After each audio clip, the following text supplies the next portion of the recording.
12 দিনে রেমিটেন্স এসেছে 7,000 কোটি টাকা। কোরবানির ঈদের পর প্রবাসীদের পাঠানো রেমিটেন্স প্রবাহে কিছুটা ধীরগতি দেখা দিলেও এখন ফের তা বাড়তে শুরু করেছে।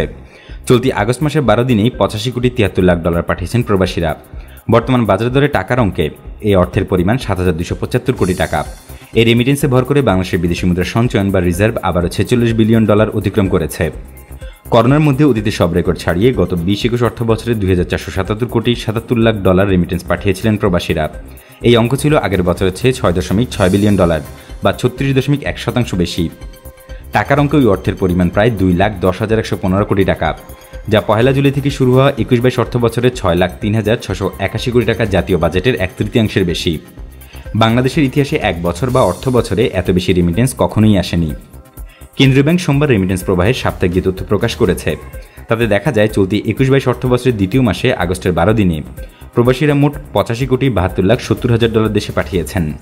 এই রেমিটেন্সের মধ্যে রাষ্ট্রায়ত্ত 6 বাণিজ্যিক ব্যাংকের মাধ্যমে এসেছে 18 কোটি 55 লাখ ডলার, বিশেষায়িত কৃষি ব্যাংকের মাধ্যমে এসেছে 1 কোটি 45 লাখ ডলার, বেসরকারি 40 ব্যাংকের মাধ্যমে এসেছে 65 কোটি 42 লাখ ডলার, আর বিদেশি 9 ব্যাংকের মাধ্যমে এসেছে 30,30,000 ডলার।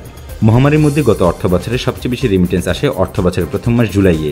ওই মাসে 2.6 বিলিয়ন ডলার পাঠান প্রবাসীরা, যা এক মাসে হিসাবে এখন পর্যন্ত সর্বোচ্চ। মহামারীর কারণে রেমিটেন্স কমার আশঙ্কা করা হলেও বাস্তবে তা ঘটেনি। গত বছরের মার্চে বাংলাদেশ সহ বিশ্বের বিভিন্ন দেশে কোভিড-19 প্রাদুর্ভাব দেখা দেওয়ার পর এপ্রিল মাসে রেমিটেন্স প্রবাহে ভাটা পড়ে। ওই মাসে 109 কোটি 30 লাখ ডলার রেমিটেন্স এসেছিল দেশে। এরপর আর রেমিটেন্স কমেনি, প্রতি মাসেই বেড়েই চলেছে, রেকর্ডের পর রেকর্ড হয়েছে। 2020 সাল শেষে দেখা যায় বাংলাদেশে রেমিটেন্স বেড়েছিল 18.66%। পরে অবশ্য বিশ্বব্যাংক তাদের অবস্থান থেকে সরে আসে। মহামারী করোনা ভাইরাসের মধ্যেও বাংলাদেশ সহ দক্ষিণ এশিয়ার দেশগুলোতে রেমিটেন্স প্রভাব বাড়ায় 6টি কারণ খুঁজে বের করেছে এই সংস্থাটি। কারণগুলো হচ্ছে সঞ্চয় দেশে পাঠানো, বৈধ পথে অর্থ প্রেরণ, পরিবারের প্রতি সহানুভূতি, নতুন নতুন উদ্ভাবন পদ্ধতি, কর ছাড় বা আর্থিক প্রণোদনা এবং বড় দেশের প্রণোদনা অর্থ। গত 13 জুলাই এক প্রতিবেদনে এই তথ্য প্রকাশ করেছে বিশ্বব্যাংক।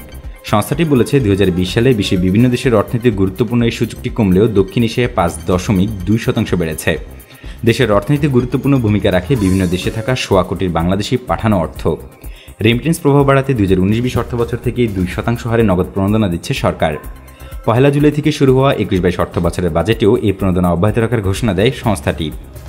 প্রবাসীদের পাঠানো রেমিটেন্সে ভর করে বাংলাদেশের বৈদেশিক মুদ্রার রিজার্ভ সন্তোষজনক অবস্থায় রয়েছে। রিজার্ভ রেট 46 বিলিয়ন ডলার হয়েছে।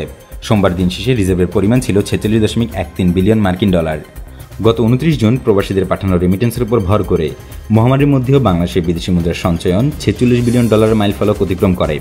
জুলাই মাসের প্রথম সপ্তাহে এশিয়ান ক্লিয়ারিং ইউনিয়ন বা আকুর মে-জুন মেয়াদের আমদানি বিল পরিশোধের পর রিজার্ভ 45.3 বিলিয়ন ডলারে নেমে আসে।